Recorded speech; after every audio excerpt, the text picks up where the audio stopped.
Nick était un jeune homme simple et pauvre, adopté par le chef d'une guilde d'aventuriers. Quand il n'avait que 2 mois, il grandit parmi eux, jusqu'à devenir l'un des leurs. Il avait maintenant 16 ans. Il était fiancé à la plus belle fille de la ville et vivait sa vie librement et joyeusement.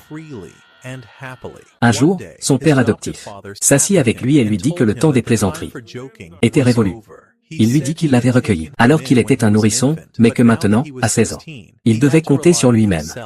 Il lui annonça qu'il était expulsé, non seulement de la maison, mais aussi de la guilde des aventuriers. Nick fut anéanti par le chagrin et s'assit sous la pluie, perdu dans le choc. Les paroles de son père résonnaient sans fin dans son esprit. Il pensait à la façon dont il l'avait vu comme un modèle, comme tout, dans sa vie, et pourtant il avait tout oublié. Il se dit qu'il n'allait pas discuter, mais prouver qu'il pouvait se débrouiller seul. Il décida d'abord de rendre visite à son amoureuse, et de lui raconter ce qui s'était passé. Il alla la voir et lui raconta tout, disant que l'avoir à ses côtés était suffisant après tout ce qui s'était produit. Mais contrairement à ses espoirs, la jeune fille disparut devant ses yeux en un instant. Quelle malchance! Elle aussi l'avait abandonné. C'était comme si le malheur le suivait partout, bien qu'en vérité, elle ne le méritait pas. Ce choc le brisa complètement, le laissant incertain de ce qu'il devait faire ensuite. Au milieu de son chagrin, une jeune fille le remarqua et lui demanda comment il allait. Il ne répondit pas, alors elle continua de parler, disant qu'elle était une artiste et l'invitant à un concert qu'elle donnerait ce soir-là. Elle lui demanda d'y assister pour qu'il puisse oublier sa douleur, puis partit sans donner son nom. Au début, il refusa l'idée, mais après réflexion, il se dit qu'il irait. Peut-être que cela apaiserait son cœur. Et ainsi, il assista au concert, et quand il fut terminé, il décida de visiter la guilde des aventuriers. Il voulait former sa propre équipe, mais le problème était que personne ne voulait le rejoindre. Cela semblait impossible, et il ne savait plus comment recommencer.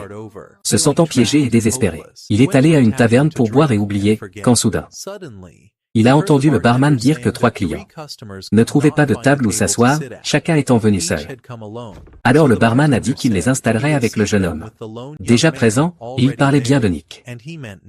Les 3 le rejoignirent, la première était une sorcière, le second un prêtre, et le troisième un dragon, sous forme humaine. Il s'est avéré que tous les 3 étaient tout aussi brisés que Nick. Nick était plongé dans ses pensées, les remarquant à peine au début. Il était fatigué de ressasser ses échecs, surtout après avoir été incapable de former la moindre équipe.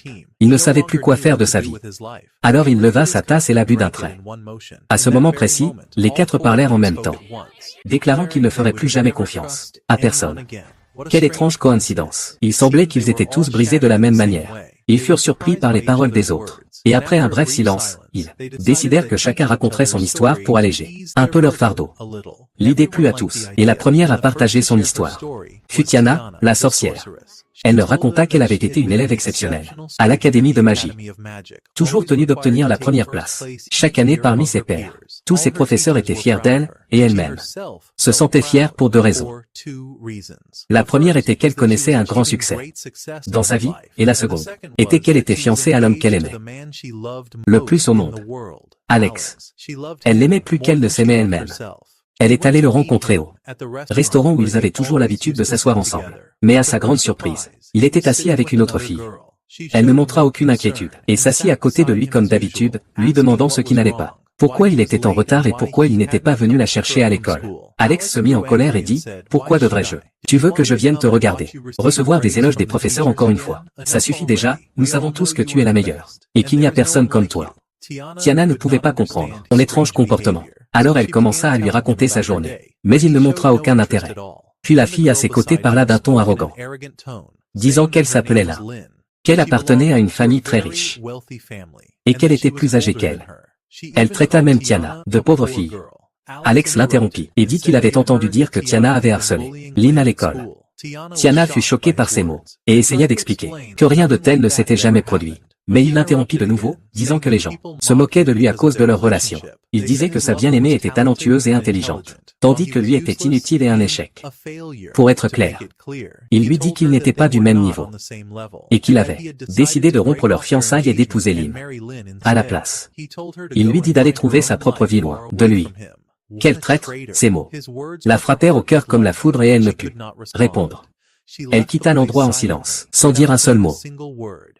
Elle se rendit à la bibliothèque magique et s'y assit, perdue dans ses pensées. Sa peine était si profonde qu'elle décida de quitter toute la ville derrière elle pour oublier cet homme misérable.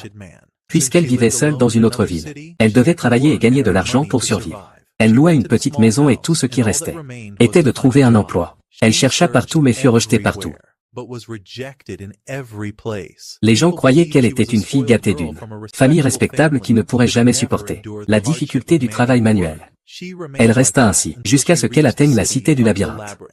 Là aussi, incapable de trouver du travail, elle décida d'utiliser le reste de son argent pour lancer une petite affaire de jeu. Mais malheureusement, elle échoua de nouveau et perdit tout ce qu'elle possédait.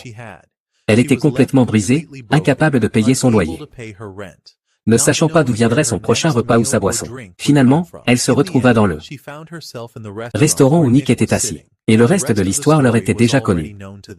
Ainsi, son histoire prit fin. Et tout le monde ressentit une profonde sympathie pour elle. Maintenant, c'était au tour du prêtre nommé Zen. Et lui aussi commença à raconter son histoire. La tristesse clairement visible dans ses yeux. Il dit qu'il avait autrefois vécu dans la cité médicinale. Herbé avait été l'un de ses plus grands prêtres, guérissant les gens avec des herbes, et utilisant parfois la magie dans ses traitements. Il occupait une position élevée à la fois dans la ville et dans la communauté. Tout le monde le respectait et l'admirait profondément. Au-delà de cela, il enseignait également aux enfants l'art de la guérison, leur montrant chaque recette dont ils auraient besoin pour grandir et un jour devenir comme lui. À une certaine période, il enseignait à une jeune fille dont il se souciait profondément, la traitant comme sa propre fille, lui donnant tout ce qu'elle demandait. Mais il n'aurait jamais imaginé que cette fille serait la raison pour laquelle toute sa vie serait détruite. Un jour, elle vint chez lui et lui confessa son amour, disant qu'elle voulait l'épouser. Zen fut sidéré et lui dit qu'elle était encore trop jeune, juste une enfant qui devait grandir, apprendre, et un jour trouver l'homme qui la méritait vraiment. Il lui demanda de partir car il était tard, et il ne voulait pas que ses parents s'inquiètent pour elle. La jeune fille devint furieuse à ces paroles et partit. Il pensait que c'était la fin. Mais ce qu'il n'aurait jamais pu imaginer, c'est que cette misérable fille chercherait à se venger de la manière la plus cruelle possible. Le lendemain matin, il fut réveillé par les voix de villageois, criant et maudissant devant sa maison. Quand il ouvrit la porte, la fille se tenait là, ses vêtements déchirés, racontant à tout le monde qu'il avait tenté de l'agresser. Quel mensonge monstrueux! Né d'un esprit aussi tordu que celui d'un démon. Zen ne put prouver son innocence et les villageois le condamnèrent à 3 mois de prison. À sa libération, il fut confronté à l'exigence qu'il quitte la ville définitivement. Il n'avait pas d'autre choix, car tout le monde le haïssait à un degré inimaginable. À partir de ce jour, il décida d'abandonner tout, ce qu'il aimait et tout, ce qu'il avait jamais fait. Il quitta entièrement la ville, et alla rester chez un ami dans une ville voisine pendant quelques jours, espérant trouver un autre endroit où vivre. C'est cet ami qui lui parla de la cité, du labyrinthe, où il pourrait commencer une nouvelle vie. Mais après y être arrivé, il ne savait plus par où commencer. Il était devenu un ancien prêtre, dépouillé de son honneur par les rumeurs, qui avaient détruit sa réputation, mon Dieu. La vie de ce prêtre avait elle aussi été brisée. Il termina son récit en disant que c'était tout, et qu'il connaissait déjà le reste de l'histoire de comment il était arrivé ici. Nick fit remarquer qu'entendre les tragédies des autres rendait ses propres problèmes moins lourds. Ils étaient sur le point d'entendre l'histoire de la 3e fille, Karen, mais avant que cela n'arrive, tous s'évanouirent à force d'avoir trop bu. Ainsi, la journée se termina dans cet état. Le lendemain matin, Nick se réveilla pour se retrouver allongé dans une pièce avec les 3 mêmes personnes qui avaient partagé sa table la nuit précédente. Surpris, il leur dit de se lever pour partir, et demanda ce qui diable les avait amenés dans sa chambre. Mais Tiana répondit sèchement que c'était à lui de partir, car ils étaient en fait dans sa chambre à elle depuis le début. Les 3 descendirent ensuite. À ce moment-là, une idée vint à Nick. Il irait à la guilde des aventuriers, pour commencer à former sa propre équipe. Maintenant, il avait 3 puissants compagnons à ses côtés. Et, avec sa propre force, les 4 pourraient devenir un groupe extraordinaire. Ils avaient tous les bons rôles. Un guérisseur, une mage, un guerrier et un herboriste. S'ils formaient une équipe, elle serait, en effet, formidable. Nick leur dit que tous les 4 étaient brisés, dans tous les sens du terme, et que chacun avait un jour juré de ne plus jamais faire confiance aux humains. Mais maintenant, ils devaient se faire confiance, les uns les autres s'ils voulaient vivre une nouvelle. Il dit qu'ils devaient ne faire qu'un et commencer à construire leur équipe ensemble pour dominer le terrain. Tout le monde accepta avec enthousiasme, et dit qu'ils le suivraient et ne le quitteraient jamais. Après cela, ils allèrent tous à la guilde, pour soumettre la demande officielle d'établissement de leur équipe. La maîtresse de guilde dit à Nick qu'elle se souvenait, qu'il avait autrefois appartenu à l'équipe appelée les Seigneurs de Guerre. Il répondit que oui, mais qu'il l'avait expulsé, et qu'il fondait maintenant sa propre équipe. Elle dit que cela ne posait aucun problème, seulement qu'il devait lui dire quel nom il souhaitait lui donner. Il répondit que leur équipe s'appellerait les survivants, car chacun d'eux avait enduré d'innombrables épreuves sans jamais abandonner. Tout le monde a aimé le nom et lui a dit qu'il avait bien choisi, car il les décrivait parfaitement. Après cela, ils se sont rassemblés et Nick a parlé, disant qu'ils devaient établir leurs propres règles pour prévenir tout problème futur. Il a ajouté que même serait ceux qui décideraient de ces règles. Tiana a suggéré que la première règle devait être que personne ne s'immisce dans les affaires personnelles d'autrui, et que chacun était libre de faire ce qu'il voulait. Zeb a ajouté que tout l'argent qu'il gagnait devait être divisé équitablement entre tous les membres. Puis Karen a déclaré que la troisième règle devait être que, lors de toute mission qu'ils entreprendraient, personne ne devait risquer sa vie de manière imprudente, afin qu'ils reviennent tous sains et saufs ensemble. Tout le monde a convenu que les trois règles étaient justes et équitables. Il a également été décidé que Karen serait responsable de la sécurité de la trésorerie de l'équipe. Soudain, ils ont tous mentionné qu'il y avait une chance que l'argent puisse être volé de la trésorerie, s'il était accédé en leur absence. Mais Nick leur a rappelé que chacun d'eux avait déjà traversé de dures épreuves dans la vie et que faire confiance aux autres était devenu difficile pour eux tous. Il leur a également rappelé qu'avant de former l'équipe, ils avaient convenu de se faire entièrement confiance, et qu'aucun d'eux ne devait jamais trahir les autres, quelles que soient les circonstances. Tout le monde a accepté ces paroles et a dit qu'il avait raison. Ils ont tous convenu qu'à partir de ce jour, aucun d'eux ne douterait plus jamais des autres. Et ainsi, la journée s'est achevée. Le lendemain, ils ont commencé à accomplir des quêtes pour élever leur rang au sein de la guilde. La mission exigeait qu'ils affrontent des humains hostiles et des monstres. Parmi leurs ennemis se trouvait une étrange créature connue sous le nom de Slim, capable d'absorber tout ce qu'elle touchait. Le chef les a avertis que cet être pouvait dévorer des humains s'ils n'étaient pas tués rapidement. Soudain, Tiana s'est retrouvée piégée à l'intérieur d'une masse de Slim et a glissé au sol. Furieuse, elle a chargé en avant et a frappé la créature imprudemment. Son attaque a manqué sa cible et a failli toucher Karen. Mais une réaction rapide l'a sauvée. En un instant, une étincelle de foudre a jailli de Karen. Bloquant l'attaque, Karen interpella Tiana, lui disant de se calmer et de se reconcentrer. Tiana s'excusa immédiatement, affirmant qu'elle n'avait vraiment pas voulu que cela se produise. Elle expliqua qu'elle avait lancé nouveau sort sur la créature par erreur, mais Karen n'était pas convaincue et se sentait à la fois blessée et jalouse. Après cet incident, la tension entre les deux devint évidente au sein de l'équipe. Puis, sans prévenir, un Slim encore plus grand apparut devant eux. Nick était sur le point d'expliquer le plan, mais Tiana se précipita pour attaquer la première, d'une seule frappe puissante. Elle brisa la créature en morceaux. L'équipe commença alors à se nettoyer des restes de la bataille et de la saleté. Nick la réprimanda, disant que son action avait été extrêmement imprudente. Il lui dit qu'abattre le monstre était important, mais risquer sa vie n'en valait pas la peine. Elle répondit qu'elle était d'accord mais insista qu'il devait d'abord comprendre les capacités de chacun. Tout le monde accepta de révéler leurs forces et leurs faiblesses pour mieux se coordonner. Nick mena la discussion, expliquant que ses armes étaient offensives et qu'il était un combattant habile. Il dit ensuite que chacun des autres possédait soit des capacités magiques, soit de guérison. Il leur demanda à tous de partager leurs points forts et faibles pour instaurer la confiance. Zen dit qu'il leur faisait confiance, admettant que sa faiblesse était les coups physiques puissants. Il expliqua qu'il pouvait se soigner avec la magie de récupération, mais était impuissant face aux épées. Tiana s'approcha de Karen et s'excusa à nouveau pour son erreur de la veille. Elle révéla que ses spécialités étaient la magie du vent et de l'eau, avec une utilisation occasionnelle de sorts de foudre et de terre, et qu'elle était encore débutante avec la glace. Elle admit également que ses faiblesses étaient les éléments feu et terre, qui l'affectaient grandement. Le groupe resta silencieux un instant avant que Karen ne dise qu'elle lui pardonnerait, et n'allume une petite flamme pour la réchauffer. Karen avoua qu'elle était un dragon, et que sa véritable force résidait dans son grand feu. Ils clarifièrent que sa seule faiblesse était l'eau. À ce moment-là, l'équipe commença à s'ouvrir complètement, ne se cachant rien l'un à l'autre. Ensuite, ils partirent pour leur prochaine mission, affronter des tribus de gobelins dans la forêt. Les gobelins étaient faibles individuellement, mais en groupe. Ils étaient difficiles à vaincre. Ils attaquaient en essaim et isolément. Pourtant, l'équipe réussit à tous les abattre. De chaque monstre vaincu, il prenait une corne, comme preuve à livrer à la guilde pour obtenir une récompense. Tiana sentit la présence d'un grand gobelin, tout près d'eux. Elle proposa un plan pour le distraire avec son sort, tandis que le reste de l'équipe la soutenait. Ils agirent selon le plan, Tiana et Karen, échangeant des remarques et des ajustements rapides. Soudain, le gobelin géant apparut, menant de nombreux plus petits, et lança une attaque sans avertissement. L'équipe fut ébranlée par le bruit et l'assaut incessant, mais ils continuèrent de se battre vaillamment. Karen prépara son épée enflammée et chargea directement le géant. Elle frappa une fois à droite, puis à gauche, le faisant s'écrouler avec une force prodigieuse. Ainsi, ils accomplirent leur mission avec succès. Après cela, ils commencèrent à ramasser les cornes de gobelin. Karen prit quelque chose de sa poche et le regarda avec une tristesse visible. Ses yeux se remplirent de chagrin à cet instant. Nick ramassait une corne d'un des monstres abattus. Mais sa main glissa.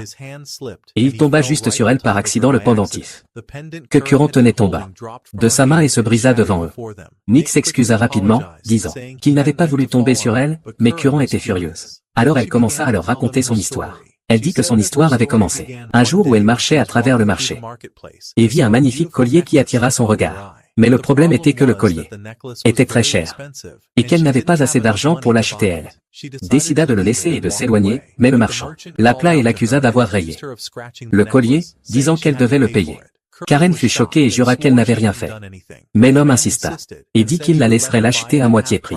Par geste de générosité à ce moment-là, un jeune homme nommé Cario entra dans la boutique et dit au marchand qu'il savait qu'il était un escroc. Il affirma que le collier avait déjà été cassé auparavant et que l'homme l'avait échangé avec un bon pour arnaquer ses clients. Il lui dit que la fille n'était pas en faute et que s'il ne lui remettait pas un collier intact, il le dénoncerait à tout le monde, ruinant sa réputation, afin que personne n'achète plus jamais chez lui. Le marchand eut peur et n'eut d'autre choix que de leur remettre le collier sans discuter.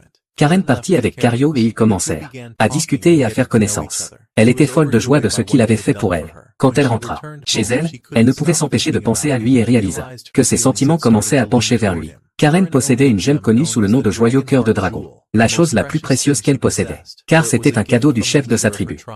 Elle faisait profondément confiance à Cario et lui raconta tout à ce sujet un jour. Elle affronta un géant et dangereux scarabée, mais réussit à le vaincre facilement. Elle était heureuse car elle rejoindrait bientôt l'équipe de Cario, qui comprenait déjà plusieurs autres aventuriers. Puis ils acceptèrent une quête pour combattre un serpent colossal, et on dit à Kiran qu'elle devait l'affronter, seule pour prouver sa valeur avant de rejoindre l'équipe. Cependant, quand le reste de l'équipe vit à quel point le combat était devenu dangereux, ils se joignirent à elle, car le serpent était bien plus fort que prévu. Pendant la bataille, il semblait que le serpent visait spécifiquement Karen. Et quand elle sentit le danger, il la pulvérisa de son venin mortel. Elle s'effondra au sol, agonisant, et appela Cario à l'aide. Mais il lui dit qu'elle était stupide de ne pas savoir que lorsque les serpents sont acculés, ils libèrent du venin sur la personne la plus proche pour s'échapper. Il ajouta qu'il l'avait utilisé comme appât, exprès pour que le serpent l'attaque et meure d'épuisement, permettant à la réputation de son équipe de s'élever au sein de la guilde, après l'avoir tué. Quel homme vil et traître! Aucun mot ne pourrait décrire une telle cruauté. Malgré tout, Karen continuait de le supplier de la sauver. Mais il l'ignora et partit avec son équipe, l'abandonnant à mourir seul. Quelques instants plus tard, Karen se réveilla et réalisa que le poison ne l'avait pas tuée. Elle ne comprenait pas comment elle avait survécu, mais elle fut submergée de rage quand elle découvrit que Cario avait volé le joyau cœur de dragon avant de fuir. Elle cria que la gemme était la chose la plus précieuse qu'elle possédait, un cadeau du chef de sa tribu, et qu'elle ne lui pardonnerait jamais. Quand elle retourna chez elle, elle découvrit que Cario était revenu, avait volé toutes ses armes et ses biens, puis s'était échappé, approfondissant encore plus son choc. À partir de ce moment, elle fut complètement brisée. Son seul but étant de retrouver Cario et de récupérer ce qui lui appartenait, surtout son précieux joyau. Elle le chercha partout mais ne le trouva jamais. À cette époque, elle avait besoin d'argent pour survivre. Alors elle entra dans une taverne pour se reposer un moment. Là, elle les rencontra pour la première fois. Elle dit que c'était toute son histoire. Nick fut profondément ému par ses paroles et se sentit coupable d'avoir cassé son collier. Il commença à chercher partout un autre similaire pour remplacer la pièce cassée. Il était rempli de regrets, même si ce n'était qu'un accident. Puis, soudain, il rencontra son ancienne amie Agathe après une longue séparation. Ils s'assirent ensemble et il lui raconta tout ce qui s'était passé récemment. Comment il avait quitté son ancienne équipe pour rejoindre la nouvelle. Il lui raconta aussi comment il avait accidentellement cassé le collier de Karen, cherché un remplaçant. Agathe rit et lui dit qu'il devrait d'abord lui demander si elle voulait vraiment un autre collier. Elle pourrait préférer quelque chose de complètement différent, dit-elle, ou bien il pourrait gâcher ses efforts en achetant un pour rien. Elle lui conseilla de lui demander avant de faire quoi que ce soit. Nick suivit son conseil et partit à la recherche de Karen, jusqu'à ce qu'il la trouve au marché. Karen lui dit de s'asseoir et de manger avec elle un moment, au lieu d'errer sans but. Elle commença à plaisanter avec lui et à rire. Et Nick se demanda comment elle pouvait sourire avec une telle pureté, comme si le collier ne l'avait pas du tout attristé. Elle semblait sincèrement heureuse, et sa réaction calme le prit par surprise. Alors qu'ils marchaient ensemble, il lui dit qu'il était désolé d'avoir cassé le collier, voulait se rattraper d'une manière ou d'une autre. Il lui demanda si elle voulait qu'il lui en achète un nouveau ou autre chose à la place. Karen sourit et dit qu'elle ne voulait rien de lui. Nick fut surpris par sa réponse, mais ils continuèrent à parler et à plaisanter ensemble, jusqu'à ce que l'atmosphère s'allège, et qu'ils oublient tous les deux ce qui s'était passé. Le soir, toute l'équipe se rendit à la taverne, et passa une agréable soirée ensemble. Karen dit à Nick que pour la première fois, Elle se sentait en sécurité et à l'aise avec tout le monde. Après que son pendentif se soit brisé, elle dit que le pendentif lui rappelait son ancien amant, qu'il avait trompé et lui avait fait perdre foi en les gens. Mais, à présent, elle ressentait une paix inhabituelle. Nick rit intérieurement, et pensa, alors, elle a enfin parlé. Le lendemain, ils se rendirent tous à la guilde des aventuriers pour prendre connaissance de nouvelles missions. La maîtresse de la guilde leur dit qu'elle les enverrait dans un endroit où l'on disait qu'une épée sacrée se trouvait, et elle leur demanda de la récupérer par tous les moyens nécessaires. Nick demanda ce qui se passerait s'il ne trouvait pas l'épée là-bas. Elle répondit que si tel était le cas, il n'aurait qu'à revenir et recevrait 30 000 pièces en guise de compensation. Tout le monde accepta immédiatement, car la récompense était énorme et valait le risque. Ils commencèrent leur voyage et entrèrent dans l'endroit censé abriter l'épée. La salle s'illumina de lumière au moment où ils s'avancèrent à l'intérieur, et quelque chose les observait à travers une caméra cachée. Soudain, le chemin devant eux fut bloqué par des rochers, et Nick, confiant, dit que ce n'était pas vraiment scellé. Il s'avança d'un pas assuré, jusqu'à se tenir devant le mur. Et soudain, une porte s'ouvrit. La caméra cachée continua de les suivre. Ils entrèrent dans une vaste chambre, et, sortis de nulle part, une voix étrange demanda qui il était. Tiana utilisa sa magie de détection, pour vérifier la présence de pièges ou de figures cachées, mais ne trouva rien, ce qui la mit mal à l'aise. Puis les lumières s'allumèrent, de nouveau, et la même voix dit qu'elle savait à quel point ils avaient eu du mal à atteindre cet endroit, et que maintenant ils devaient le réclamer. Elle se révéla être l'épée sacrée. Tous furent stupéfaits de la voir. L'épée parla de nouveau, disant qu'un esprit y résidait, lui donnant la pensée et la parole. Elle leur dit qu'elle s'appelait l'épée sacrée, ou l'épée des liens, et que quiconque la posséderait gagnerait pouvoir légendaire. Mais ils y prêtèrent peu d'attention à ces mots, ne se souciant que de la récompense promise. L'épée tenta de parler de nouveau, leur disant qu'il y avait quelque chose qu'ils ignoraient. Elle demanda s'il s'était déjà demandé pourquoi elle avait été emprisonnée là pendant tant d'années. Elle expliqua que les menteurs de la guilde étaient ceux qui l'avaient scellée à cet endroit. Il lui avait dit que son confinement l'aiderait à trouver un nouveau maître. Mais en vérité, il ne voulait que personne ne la brandisse plus jamais. Nick dit qu'il comprenait ce qu'elle ressentait, mais qu'il devait la ramener avec eux pour la récompense. Au moment où ils levèrent leurs armes, une étrange énergie les entoura. L'épée les avertit que le système de gardien avait été activé, et qu'ils pourraient mourir là s'ils n'étaient pas prudents. Soudain, la bête gardienne émergea des ombres, frappant le sol de sa main massive. Le sol trembla et ils furent tous projetés dans les airs. Tiana dit calmement à Nick de ralentir, dit que Curant chargeait la créature, mais elle riposta avec une tempête de glace, qui la frappa à l'estomac, la laissant gravement blessée. Nick devint furieux et se précipita de toutes ses forces. Mais à son grand choc, aucune de ses attaques n'eut d'effet. La bête riposta avec une série de coups implacables, laissant Nick incertain de comment la vaincre. Puis l'épée parla, lui disant qu'il ne pourrait pas gagner sans son aide, car la créature ne pouvait être blessée que par des lames sacrées, comme elle. Nick saisit l'épée, et une vague de pouvoir traversa son corps. Ses compagnons tentèrent de sécuriser un chemin de retraite, mais la porte était hermétiquement scellée. L'épée lui dit de choisir l'un de ses amis, de se concentrer sur lui et de prononcer le mot union, suggéra TR, choisissant Karen, car elle possédait une force extraordinaire. Force. Nick fit ce que l'épée lui avait dit, mais rien ne se passa. Il demanda à l'épée si elle le trompait, mais l'épée répondit que quelque chose d'étrange empêchait la fusion. À ce moment-là, le monstre attaqua de nouveau. Nick bloqua son coup avec difficulté et coupa un morceau de son corps. Mais la partie coupée se transforma en une bête plus petite. Puis la grande créature les frappa d'un seul coup qui les envoya tous dégringoler dans une fosse profonde. La colère les envahit tous et ils décidèrent de se battre de nouveau. Tiana figea le monstre sur place grâce à sa magie de glace, pendant que Curant allait sauver Nick de la fosse. Mais la créature se libéra de la glace et lança un autre assaut féroce. Tiana se posta sur son chemin pour gagner du temps pendant que Zem canalisait son énergie vers Karen et Nick, les renforçant. Nick était épuisé, à peine capable de tenir debout. Il dit à l'épée que la bête était trop puissante, et qu'il ne pourrait jamais la vaincre. Quand il vit Karen, il lui cria de partir, lui disant de prendre les autres et de s'échapper. Il ne voulait pas que quelqu'un soit blessé à cause de lui. Mais elle refusa et dit qu'elle ne l'abandonnerait pas, que comme ils étaient venus ensemble, ils partiraient ensemble. Soit ils vivraient comme un, soit ils mourraient comme un. Nick fut profondément ému par ces mots. Malgré sa fatigue, il sourit et s'excusa, une fois de plus pour le pendentif cassé. L'épée l'interrompit, lui disant d'arrêter de parler et de faire ce qu'elle lui avait dit auparavant, lui assurant que ça marcherait cette fois. Nick décida de lui faire confiance. Pendant ce temps, Tiana se tenait face à la créature, certaine que sa fin était proche. La bête se préparait à les écraser, elle et Zem. Mais alors un coup massif déchira le monstre, le réduisant en 100 morceaux sous leurs yeux. L'épée avait finalement fusionné avec Nick et Karen, et leur force combinée fusionna avec le pouvoir de la lame légendaire. C'était magnifique, ils étaient devenus 3 en 1. Une seule frappe d'eux fut suffisante pour anéantir complètement le monstre. Après la bataille, Nick et Karen s'effondraient d'épuisement, leur énergie entièrement drainée. C'était tout à fait naturel, car ce qu'ils avaient fait n'était rien de moins qu'extraordinaire. Le temps passa, et l'équipe retourna à la guilde pour livrer l'épée. La maîtresse de guilde l'examina attentivement, et dit qu'elle sentait qu'il manquait quelque chose. Ils rirent et lui dirent que l'épée avait été au régime pendant un certain temps. Elle avait perdu près de 5 kilos, alors que pouvait-il faire? C'est ainsi qu'il l'avait trouvée. Elle sourit faiblement, et dit que l'épée ne semblait pas aussi puissante qu'elle l'avait imaginé. Mais elle la garderait dans la guilde et leur donnerait leur récompense. Pourtant, elle se demanda silencieusement à elle-même. Comment cela était-il possible? Cette épée n'était-elle pas censée être légendaire en force? Mais mon ami Nick n'avait pas remis la vraie épée aussi facilement. Ce qui s'était réellement passé, c'est que l'esprit à l'intérieur de la vraie épée avait quitté sa lame, et était entré dans le corps du jeune homme, debout derrière eux.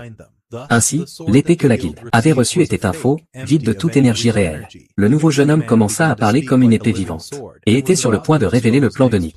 Mais Nick l'interrompit rapidement, disant à la maîtresse de guilde qu'il s'agissait simplement d'un nouveau membre, qui avait rejoint leur équipe, et son nom était Kazuna. La maîtresse de guilde fut surprise car son nom correspondait à celui de l'épée elle-même, mais elle ne fit aucun commentaire supplémentaire et les remercia d'avoir accompli la mission. Après cela, ils quittèrent la guilde et ainsi Kazuna devint officiellement l'un des membres de l'équipe. Il apparaissait toujours sous forme humaine, mais pendant la bataille, il reprenait sa forme d'épée, permettant à Nick de le manier librement.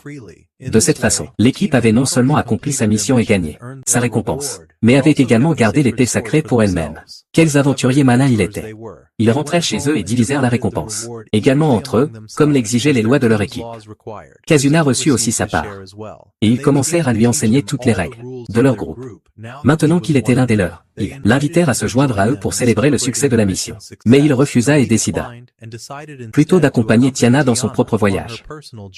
En chemin, ils apprirent à connaître leurs capacités respectives, partagèrent des rires et se rapprochèrent rapidement, comme s'ils avaient été amis depuis longtemps. La journée se termina paisiblement. Le lendemain matin, Nick se réveilla agacé après avoir rêvé de son ex-fiancée. Plus tard, il rencontra le reste de l'équipe et ensemble, ils décidèrent de partir pour leur nouvelle mission. Leur cible était un ogre massif, et ils commencèrent à élaborer leur stratégie, en avançant vers lui.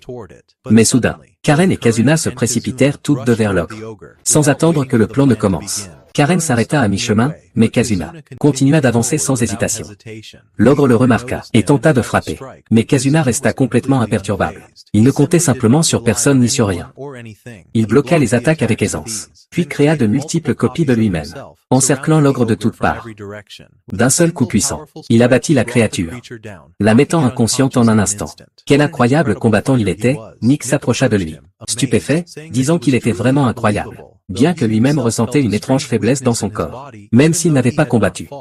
Kazuma expliqua brièvement qu'il avait emprunté une petite portion de l'énergie de chaque membre de l'équipe pendant la bataille. Il ne l'avait pas prise de façon permanente, mais l'avait utilisée temporairement, comme s'ils se battaient ensemble à travers lui.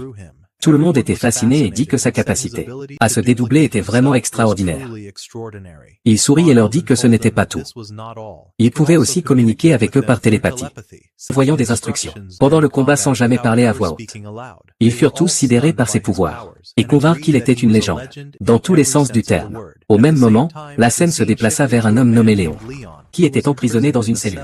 Un garde entra pour le torturer, mais étrangement, Léon riait. Soudain, l'une des épées maléfiques apparut devant lui, parlant à travers l'esprit qu'elle contenait. Elle lui dit qu'elle était venue fusionner avec lui, et lui accorder le pouvoir pour la bataille.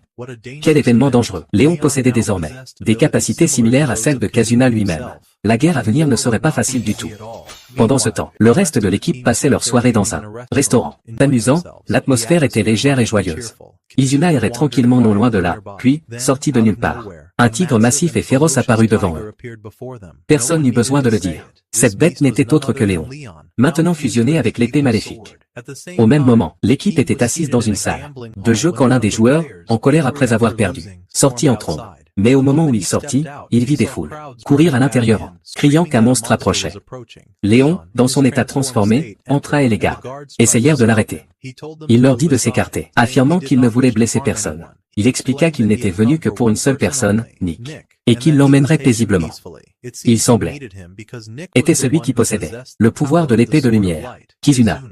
Les gardes, cependant, refusèrent de le laisser passer. Léon chargea et d'un seul coup, il les envoya tous valser. Il se rappela les paroles de l'épée maléfique, lui chuchotant de l'utiliser, de fusionner avec elle et il obtiendrait un pouvoir légendaire imparable. Elle lui avait dit aussi qu'il devait vaincre celui qui maniait l'épée de lumière. Et cette personne n'était autre que Nick lui-même.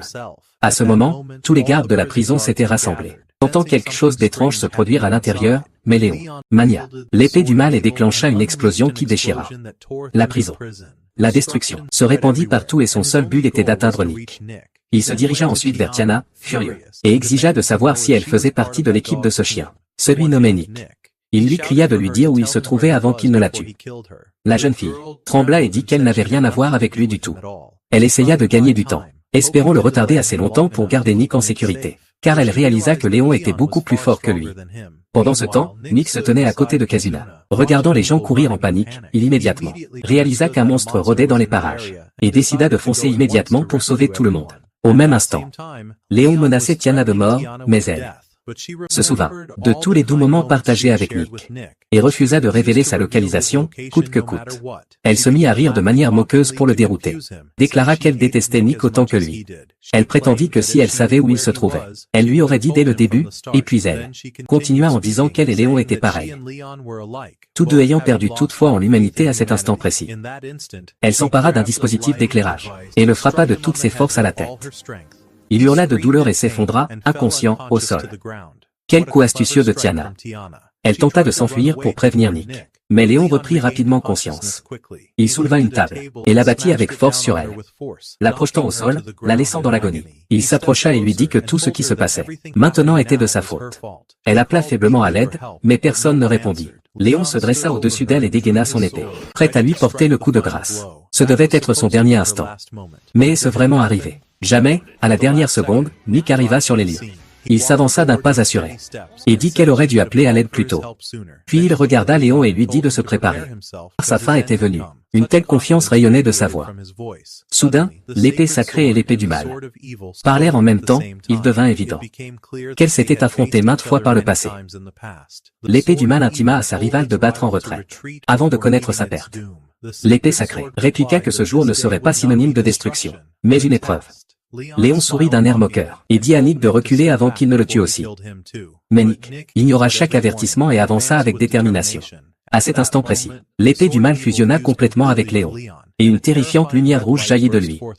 Le sol trembla violemment sous leurs pieds. Il attaqua Nick avec une puissance accablante. Mais Nick a esquivé de justesse le coup, puis a uni ses forces avec Tiana. Et l'épée de lumière, leur énergie combinée a déferlé en avant, et ils ont attaqué Léon avec tout ce qu'ils avaient, mais l'attaque n'a eu aucun effet sur lui. Tiana l'a entouré de ses esprits de glace, pour le figer sur place. Mais il les a brisés facilement et est sorti en trombe. Dehors, furieux, il a commencé à tout détruire. Sur son passage, consumé par la rage, déterminé à raser tout l'endroit. Beaucoup de gens ont été blessés à cause de lui. Pourtant, il ne s'arrêtait pas. Nick et Tiana ont refusé de lui laisser la moindre chance. Ils ont formé un mur de panneaux de glace autour de lui encore. Une fois de plus, l'épée du mal a parlé d'une voix retentissante, demandant s'il allait se rendre maintenant, mais Léon n'a donné aucune réponse, aveuglé par la colère. Avant qu'il ne puisse bouger, Nick a enfoncé des panneaux de glace tranchants dans son corps, jusqu'à ce que le sang coule. L'épée du mal a continué à le tenter et à le provoquer, chuchotant que les humains étaient des menteurs, qu'il avait abandonnés quand il était emprisonné, attendant la mort. Elle lui a dit de ne pas oublier comment il l'avait méprisé et de déchaîner toute sa fureur sur eux. Les yeux de Léon ont flamboyé de rage. Il a poussé un rugissement furieux qui a brisé le mur de glace autour de lui. Il a foncé en avant comme une bête enragée. Mais l'équipe n'a pas abandonné. Tiana a rapidement lancé les cartes à jouer magiques qu'elle avait autour de la zone. Ces cartes étaient enchantées pour annuler la magie. Dès qu'elles ont touché Léon, le pouvoir de l'épée du mal a cessé de fonctionner, et il s'est figé sur place.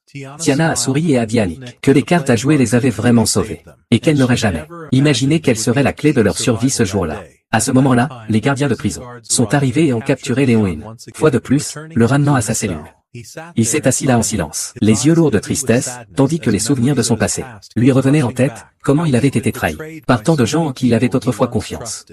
Soudain, Nick est entré discrètement dans la cellule. Il lui a dit qu'il n'était pas venu pour se moquer d'eux, lui, mais pour lui dire qu'il y avait une grande bonté, toujours cachée au fond de son cœur. Il a dit que lui aussi avait été trahi par beaucoup. Tout comme Léon, pourtant il n'avait pas abandonné.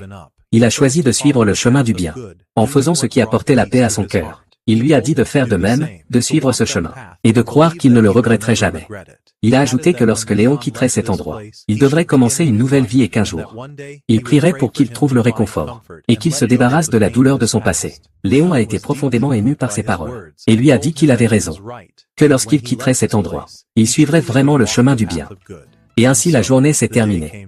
Le lendemain, Nick marchait dans les rues quand il a vu Kazuna, assis en train de lire son magazine préféré. Il attendait toujours chaque nouveau numéro, avec impatience, mais cette fois l'article était étrange. Il parlait d'un terrifiant ravisseur d'enfants qui apparaissait la nuit, connu sous le nom du kidnappeur. Un homme qui pouvait bondir dans les airs à une vitesse impossible, et que l'on disait être un fantôme. Nick a souri et lui a dit de ne pas croire tout qui était écrit dans les magazines, car ils inventaient souvent des histoires pour attirer les lecteurs. Mais Kazuna a répondu sérieusement que ce magazine était célèbre, bien respecté et connu pour publier de vrais événements. Soudain, alors qu'il parlait du kidnappeur, une journaliste nommée Olivia est apparue devant eux. Elle leur a dit qu'elle aussi connaissait cet homme. Nick a ri et a dit à Kazuna, « Tu vois, je te l'avais dit. L'histoire du magazine pourrait en fait être vraie. » Olivia a salué Nick chaleureusement, et s'est présentée comme journaliste et aventurière. Elle a dit qu'elle avait entendu parler de leur équipe, les sauveteurs, et que leurs exploits faisaient parler d'eux partout dans la guilde. Elle a ajouté qu'elle devait partir, mais que s'ils avaient un jour besoin d'elle, ils la trouveraient facilement. Elle leur a fait un signe de la main, a souri et est partie. Plus tard ce soir-là, tandis que Zem rentrait chez lui, il a vu une jeune fille marcher, seule sur un chemin sombre. Soudain, la figure fantomatique du kidnappeur est apparue. Devant elle et l'a enlevée en un instant. À ce moment précis, Nick et Kazuna marchaient ensemble, parlant tranquillement. Kazuna s'est arrêté, soudainement et a dit qu'il sentait une étrange énergie à proximité. Il a expliqué que l'énergie diminuait rapidement, signifiant que quelqu'un se battait et épuisait sa magie. Nick, surpris, dit que ce devait être Zem, cet homme intelligent. Il atteindrait vraiment la source si vite et en effet.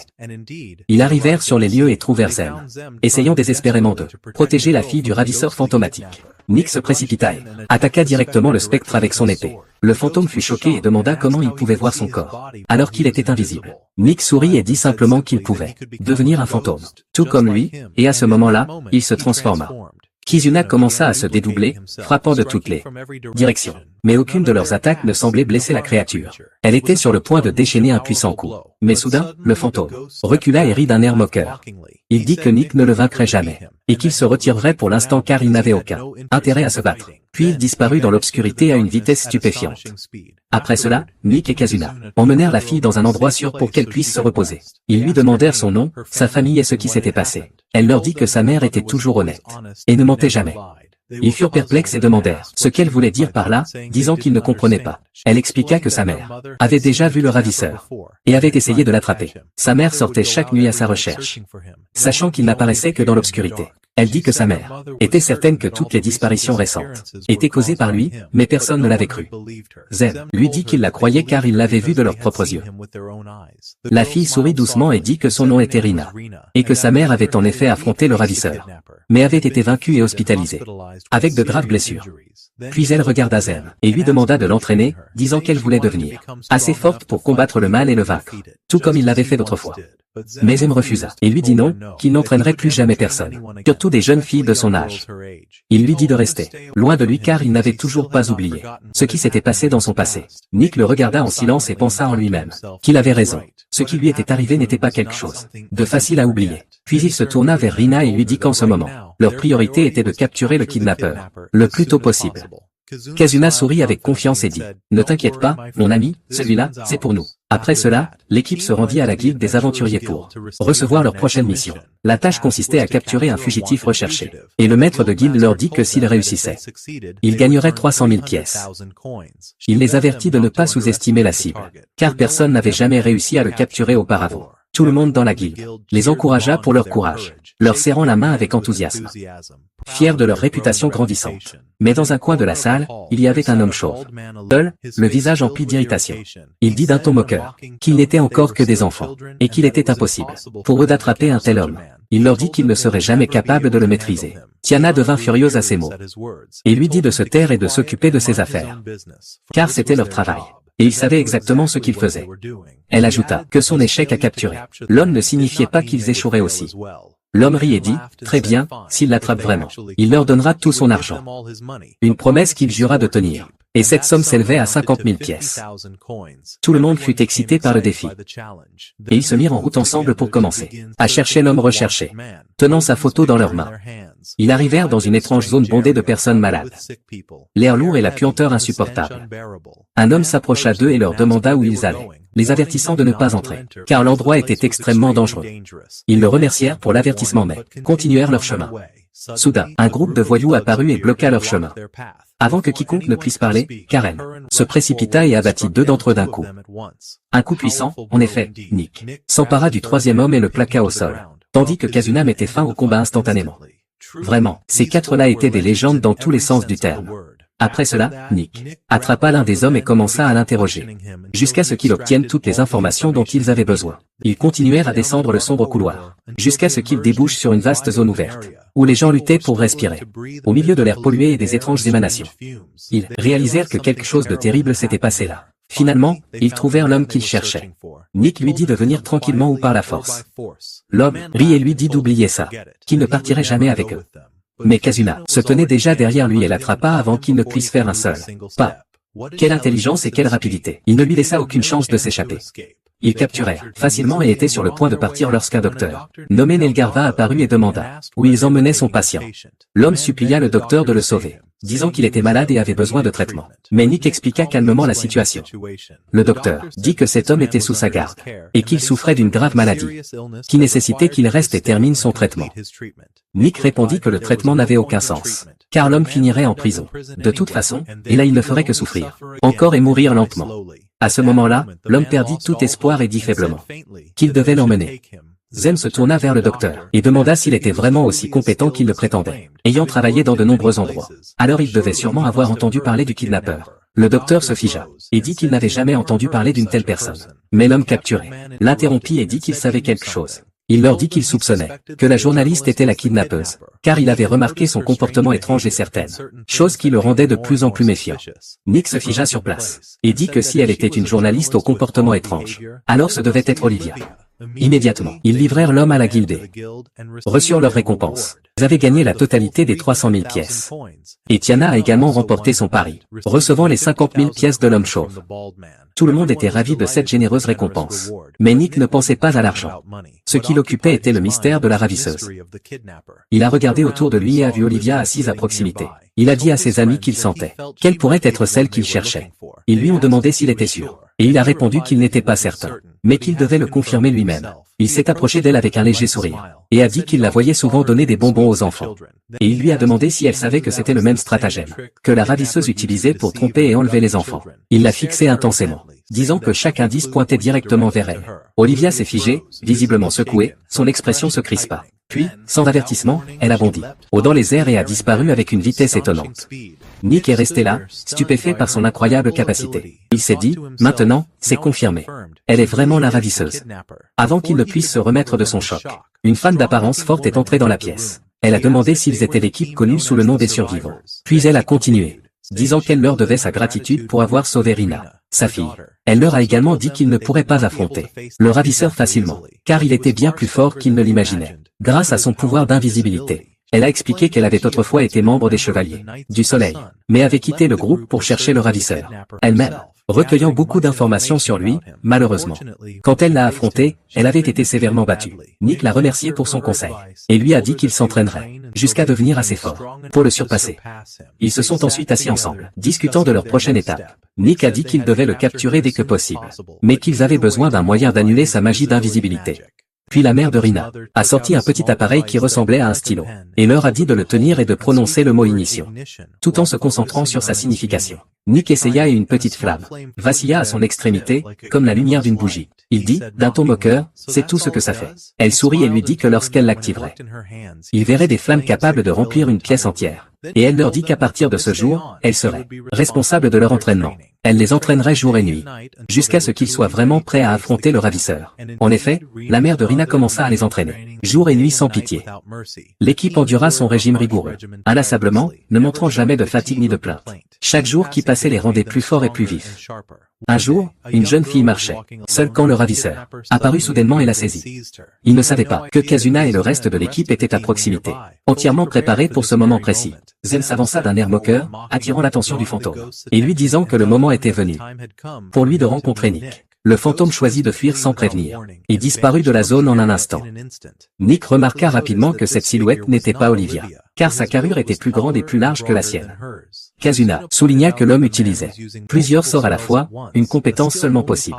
Pour un expert doté d'une immense énergie magique, certainement pas quelque chose qu'une personne normale comme Olivia pourrait accomplir. La confusion se répandit dans le groupe. Nick était aussi incertain que les autres. Ne sachant que faire, Nick décida de rendre visite à Léon en prison pour prendre de ses nouvelles et chercher des conseils.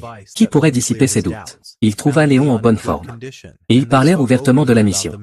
Léon lui dit qu'il avait une information qui pourrait tout changer. Le ravisseur utilisait la magie de l'illusion et de l'invisibilité.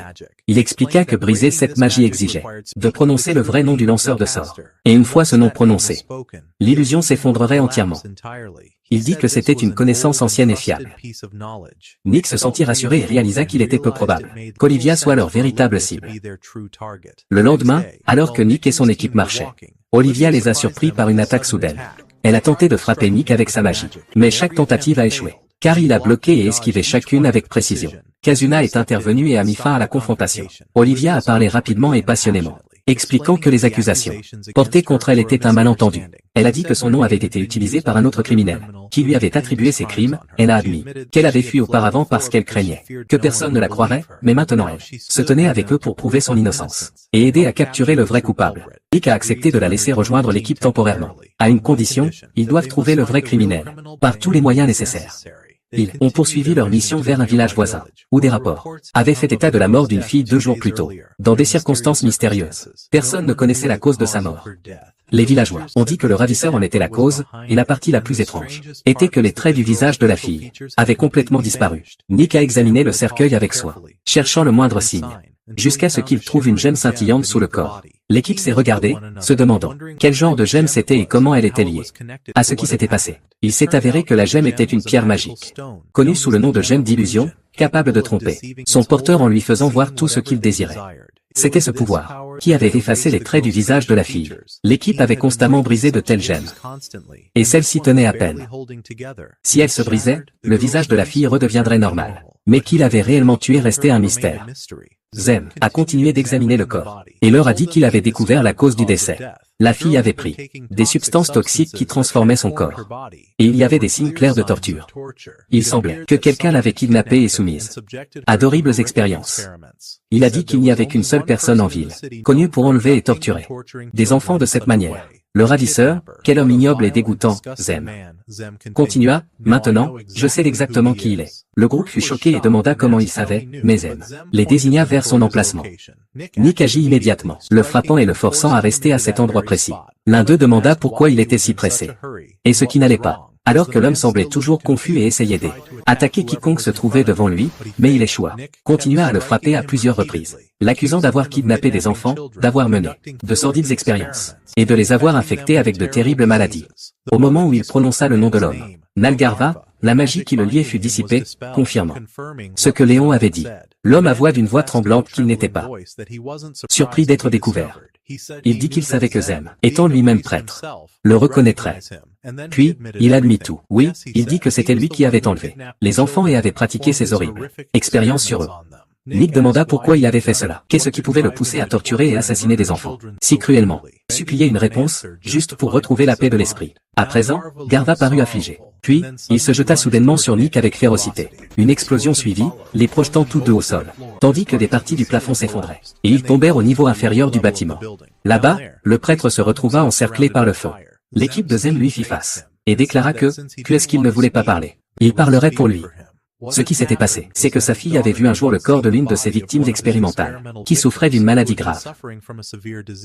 Elle toucha son sang, ne sachant pas qu'il portait une infection incurable. Quand elle le toucha, la maladie se propagea à elle. Tout le monde en ville commença à répandre des rumeurs à son sujet, disant des choses ignobles que personne ne pouvait supporter d'entendre. Il croyait que c'était son comportement qui lui avait apporté la honte. Mais il n'avait jamais su la vérité. Qu'elle avait été maudite à cause des péchés de son père. Un père qui ne se souciait de rien d'autre que de lui-même. L'homme tomba au sol, rempli de regrets.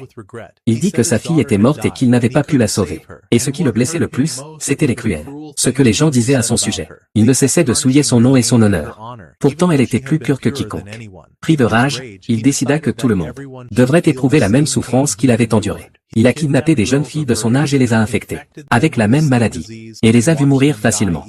Il affirma qu'il n'était pas fier de ses actes, qu'il était rongé par les remords, et qu'il avait fait souffrir un trop grand nombre d'âmes innocentes. Nick lui dit qu'il ne comprenait pas. Quel genre d'homme pouvait faire de telles choses? Il lui rappela qu'ils avaient retrouvé le corps d'une autre fille qu'il avait assassinée sans merci, qu'il n'avait pas imaginé ce que son père avait dû ressentir, lorsqu'il lui avait rendu sa fille sans vie. Trempé de sang, il lui demanda où était passée son humanité, et si sa fille pourrait jamais être fière de ses actes. Était-il vraiment heureux de sa vie à présent? L'homme répondit, non, pas du tout. Il se dit profondément plein de remords, et voulait expier ses péchés. Il était prêt à accepter la punition qui l'attendait. Puisqu'il s'était repenti, il voulait leur révéler qu'il avait aidé depuis le début, qu'il avait mené sur cette voie depuis le tout début. Il se tourna vers Zem et lui dit qu'il était un sot, pour n'avoir pas vu quelque chose d'important, avant qu'il ne puisse prononcer un mot de plus ou révéler le nom de son complice. Boum, un rayon de lumière rouge traversa le mur et lui transperça le cœur. Ce fut sa fin, soudaine et choquante à tous égards. Un homme masqué se tenait là, le responsable. Il expliqua à Nalgarva qu'il était venu pour le sauver, mais puisqu'il avait décidé de révéler la vérité, il n'avait d'autre choix que de mourir. Tout le monde se figea, incrédule. Zem se précipita pour soigner le prêtre, mais l'homme masqué le frappa d'un coup, le rendant inconscient. Il leur dit de ne pas s'en donner la peine, car sa magie ne servirait plus à rien. Curin et Tiana entrèrent en rage et se jetèrent sur lui de toute leur force. Mais il les projeta au loin sans effort. Coup après coup, Zam se releva à nouveau et courut vers Nalgarva pour l'aider.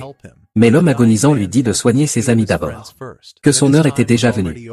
Zem se retourna et vit que ses camarades étaient gravement blessés. Incapable de combattre, l'homme masqué s'avança vers Nick pour l'achever, mais soudain, Olivia arriva, elle le frappa avec une telle force que toute la pièce trembla.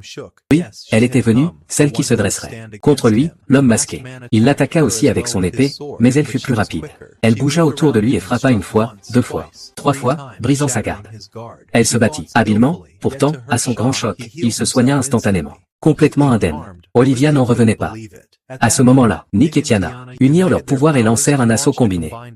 Olivia essaya de les rejoindre, mais l'homme masqué la piégea dans un vortex gravitationnel, l'empêchant de bouger. Elle ne pouvait pas les aider dans la bataille. L'homme masqué profita de la situation, attaquant Nick, mais Nick esquiva avec une vitesse étonnante. Olivia utilisa sa magie à nouveau, se libérant du vortex, et tentant de le frapper sous tous les angles. Pourtant, elle ne put placer un seul coup. Nick continua de bouger à grande vitesse jusqu'à ce que soudain, il apparaisse devant lui et lui porta un coup puissant, qui fit chanceler l'homme masqué. Cela aurait dû être suffisant pour le blesser, mais sa force était écrasante. Il se releva, se soigna, et dit qu'il avait clairement sous-estimé leur pouvoir. Puis il ajouta, d'un ton sombre, qu'il se reverrait, ou qu'il ne les laisserait pas vivre après ce qui venait de se passer. Soudain, l'homme masqué s'échappa de la scène, jetant plusieurs bombes qui explosèrent dans toute la zone.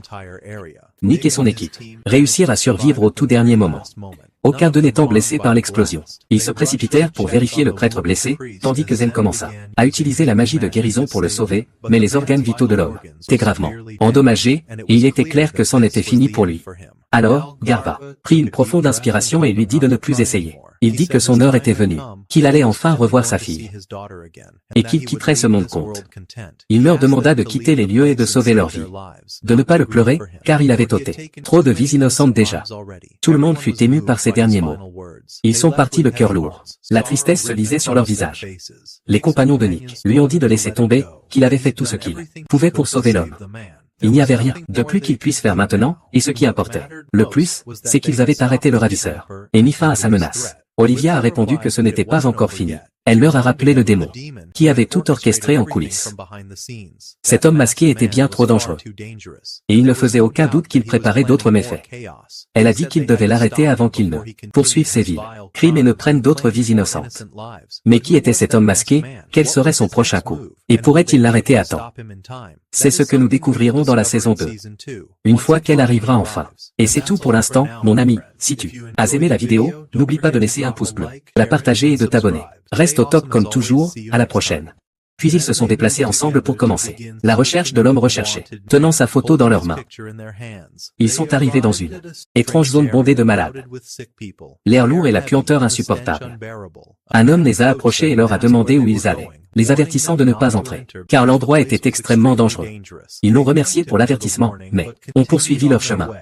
Soudain, un groupe de voyous est apparu et a bloqué leur passage. Avant que quiconque ne puisse parler, Karen s'est précipité et en a frappé 2 à la fois.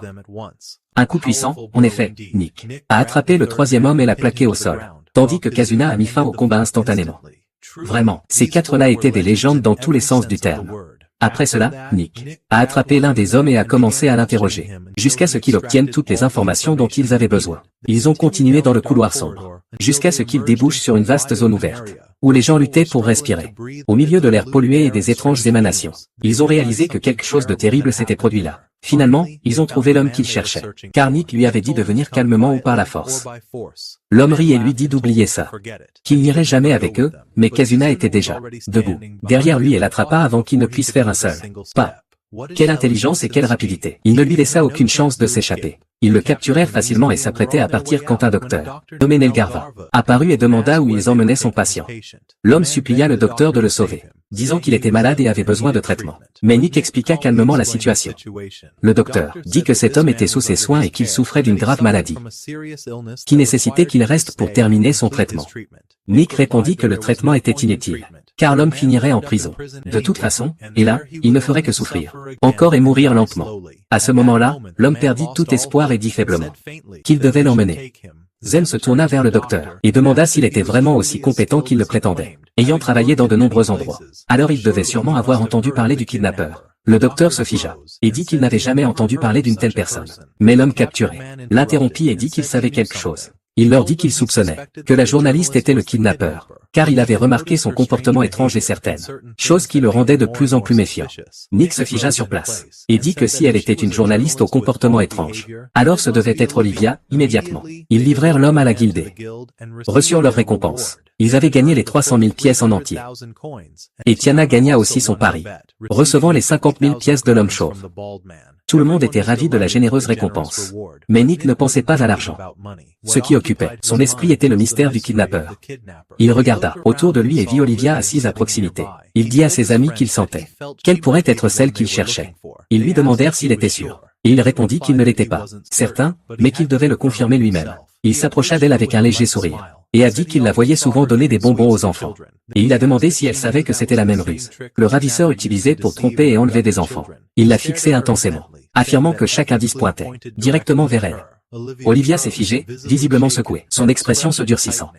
Puis, sans avertissement, elle a bondi, haut dans les airs et a disparu à une vitesse stupéfiante. Nick est resté là, stupéfait par son incroyable capacité, et s'est dit, maintenant, c'est confirmé. C'est bien elle la ravisseuse. Avant qu'il ne puisse se remettre de son choc, une femme à l'allure forte est entrée dans la pièce. Elle a demandé s'ils étaient l'équipe connue sous le nom de Survivants. Puis elle a continué, disant qu'elle leur devait sa gratitude pour avoir sauvé Rina, sa fille. Elle leur a aussi dit qu'il ne pourrait pas affronter facilement le ravisseur, car il était bien plus fort qu'il ne l'imaginait. Grâce à son pouvoir d'invisibilité, a-t-elle expliqué. Elle avait autrefois été membre des Chevaliers du Soleil, mais avait quitté le groupe pour chercher elle-même le ravisseur, recueillant beaucoup d'informations à son sujet. Malheureusement, lorsqu'elle l'avait affronté, elle avait été gravement vaincue. Nick l'a remercié pour son conseil, et lui a dit qu'il s'entraînerait, jusqu'à devenir assez fort pour le surpasser. Ils se sont assis ensemble, discutant de leur prochaine étape. Nick a dit qu'il devait le capturer dès que possible, mais qu'il fallait un moyen d'annuler sa magie d'invisibilité. Alors, la mère de Rina a sorti un petit appareil, qui ressemblait à un stylo, et leur a dit de le tenir et de prononcer le mot allumage, tout en se concentrant sur sa signification.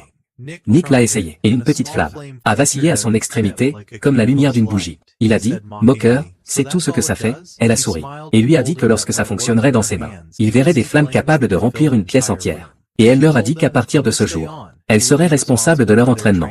Elle les entraînerait jour et nuit, jusqu'à ce qu'ils soient vraiment prêts à affronter le ravisseur. Et, en effet, la mère de Rina a commencé à les entraîner, jour et nuit, sans pitié. L'équipe a enduré son régime rigoureux sans relâche, ne montrant jamais de fatigue ou de plainte. Chaque jour qui passait, le jour les rendait plus forts et plus vifs. Un jour, une jeune fille marchait seule quand le ravisseur apparut soudainement et la saisit. Il n'avait aucune idée que Kazuna et le reste de l'équipe étaient à proximité. entièrement préparé pour ce moment précis. Zem s'avança d'un air moqueur, attirant l'attention du fantôme, et lui disant que le moment était venu pour lui de rencontrer Nick. Le fantôme choisit de fuir, sans avertissement, et disparut de la zone en un instant. Nick remarqua rapidement que cette silhouette n'était pas Olivia, car sa carrure était plus grande et plus large que la sienne. Kazuna fit remarquer que l'homme utilisait plusieurs sorts à la fois, une compétence uniquement possible pour un expert doté d'une immense énergie magique, et certainement pas quelque chose qu'une personne normale comme Olivia pourrait accomplir. La confusion se répandit dans le groupe, et Nick était aussi incertain que les autres. Ne sachant pas quoi faire ensuite, Nick décida de rendre visite à Léon en prison, pour prendre de ses nouvelles et lui demander conseil, ce qui pourrait dissiper ses doutes. Il trouva Léon en bonne condition, et ils parlèrent ouvertement de la mission. Léon lui dit qu'il détenait une information qui pourrait tout changer. Le ravisseur se basait sur la magie d'illusion et d'invisibilité. Il expliqua que pour briser cette magie, il fallait prononcer le véritable nom du lanceur de sorts. Et une fois ce nom prononcé, l'illusion s'effondrerait entièrement. Il affirma que c'était une connaissance ancienne et fiable. Nick se sentit rassuré, et réalisa que cela avait peu de sens qu'Olivia soit leur véritable cible. Le lendemain, alors que Nick et son équipe marchaient, Olivia les surprit par une attaque soudaine. Elle tenta de frapper Nick avec sa magie, mais toutes ses tentatives échouèrent, car il bloquait et esquivait chacune d'elles avec précision. Kazuna intervint et arrêta la confrontation. Olivia parla rapidement et avec passion, expliquant que les accusations portées contre elle étaient un malentendu. Elle dit que son nom avait été utilisé par un autre criminel qui lui avait imputé ses crimes.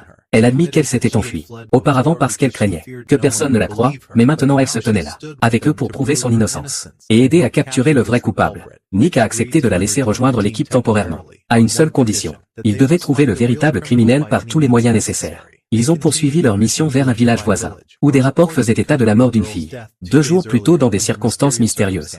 Personne ne connaissait la cause de sa mort. Les villageois ont dit que le kidnappeur en était responsable et le plus étrange était que les traits du visage de la fille avaient complètement disparu. Nick a examiné le cercueil avec soin, à la recherche du moindre signe, jusqu'à ce qu'il trouve une gemme scintillante sous le corps. L'équipe s'est regardée, se demandant quel type de gemme c'était, et comment elle était liée à ce qui s'était passé. Il s'est avéré que la gemme était une pierre magique, connue sous le nom de gemme de l'illusion, capable de tromper son porteur, en lui faisant voir tout ce qu'il désirait. C'est ce pouvoir qui avait effacé les traits du visage de la fille. L'équipe brisait constamment de telles gemmes, et celle-ci tenait à peine. Si elle se brisait, le visage de la fille redeviendrait normal. Mais qui l'avait réellement tué restait un mystère. Zem a continué d'examiner le corps, et leur a dit qu'il avait découvert la cause du décès. La fille avait pris des substances toxiques, qui avaient transformé son corps, et il y avait des signes évidents de torture. Il semblait que quelqu'un l'avait enlevée et soumise à d'horribles expériences. Il a dit qu'il n'y avait qu'une seule personne en ville, connue pour enlever et torturer des enfants. De cette manière, le kidnappeur. Quel homme ignoble et dégoûtant, Zem a continué. Maintenant, je sais exactement qui il est. Le groupe était choqué et a demandé comment il savait, mais Zem les a dirigés vers son emplacement. Nick a agi immédiatement, le frappant et le forçant à rester à cet endroit précis. L'un d'eux a demandé pourquoi il était si pressé, et ce qui n'allait pas, car l'homme semblait toujours confus et essayait d'attaquer quiconque se trouvait devant lui, mais il a échoué. Nick a continué à le frapper à plusieurs reprises, l'accusant d'avoir enlevé des enfants, et mené de sales expériences, et les infectant de terribles maladies. Au moment où il a prononcé le nom de l'homme, Nalgarva, la magie qui le liait a été dissipée, confirmant ce que Léon avait dit. L'homme a avoué d'une voix tremblante qu'il n'était pas surpris d'être découvert. Il a ajouté qu'il savait que Zem, étant lui-même un prêtre, le reconnaîtrait, et il a ensuite tout avoué. Puis, il a dit que c'était lui qui avait kidnappé les enfants, et qu'il avait effectué ces horribles expériences sur eux. Nick a demandé pourquoi il avait fait ça. Qu'est-ce qui pouvait le pousser à torturer et assassiner des enfants si cruellement, suppliant d'obtenir une réponse, ne serait-ce que pour trouver la paix de l'esprit. Alors Garva semblait chagriné. Puis il s'est soudainement jeté sur Nick avec férocité. Une explosion a suivi, les projetant tous les deux au sol, tandis que des parties du plafond s'effondraient. Ils sont tombés à l'étage inférieur du bâtiment. Là-bas, le prêtre s'est retrouvé entouré par le feu.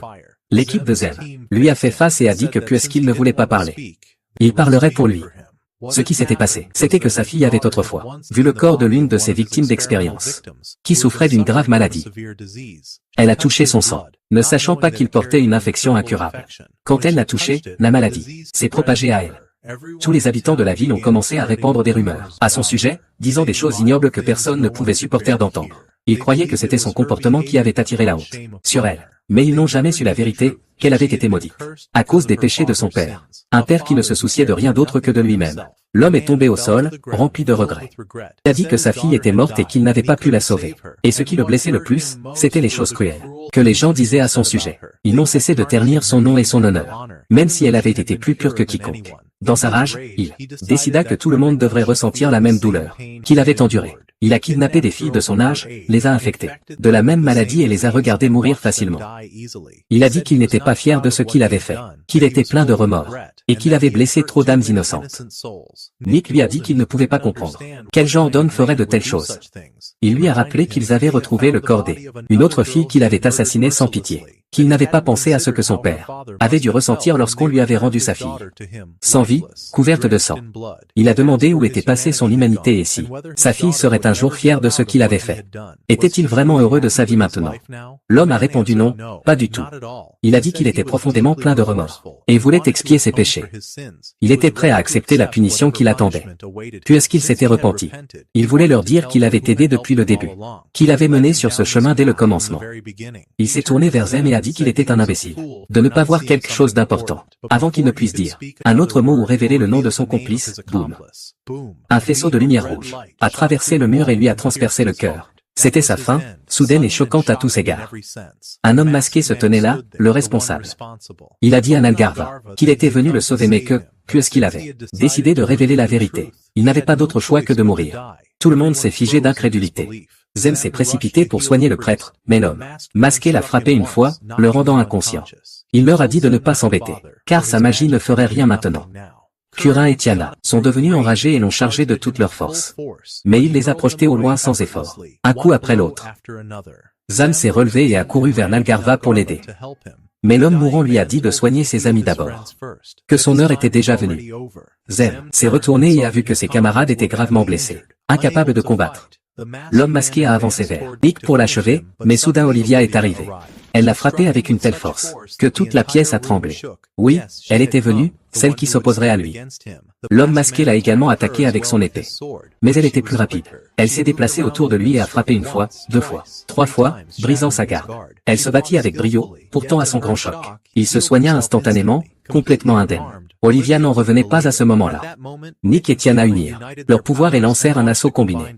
Olivia tenta de les rejoindre, mais l'homme masqué la piégea à l'intérieur d'un vortex gravitationnel, l'empêchant de bouger. Elle ne put pas les aider dans la bataille. L'homme masqué profita de la situation, attaquant Nick, mais Nick esquiva avec une vitesse étonnante. Olivia utilisa à nouveau sa magie, se libérant du vortex, et tentant de le frapper sous tous les angles. Pourtant elle ne put placer un seul coup. Nick continua de bouger à grande vitesse, jusqu'à ce que soudain, il apparaisse devant lui, et porta un coup puissant qui fit vaciller l'homme masqué.